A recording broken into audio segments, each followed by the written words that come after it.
tem 3 atividades para sentar com a mamãe e fazer com ela, certo? Temos os assuntos de saúde bucal e tem o dia do circo. Vamos começar pelo saúde bucal. Tia Valde e Jeane, o que é saúde bucal? Saúde bucal é o seguinte: trabalha a parte do dentinho que não podemos sequer, em nenhum momento, quando você for comer algo, tem que escovar o dentinho, tá certo?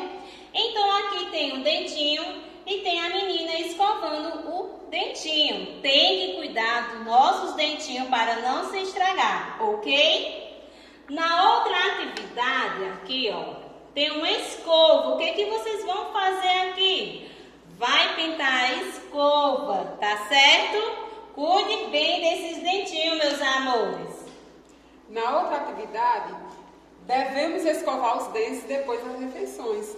Pinte o que a menina usa para escovar os dentes. Você vai procurar nessa imagem o que a menina vai usar para escovar os dentes e vai pintar bem lindo. Amanhã é dia 27, dia do circo. Aí tem outra atividade do circo, ó. Cubra e pinte o palhaço amendoim. Você vai cobrir os pontilhados bem bonitinho, sem sair para fora. E vai pintar bem colorido, ok? Tchau!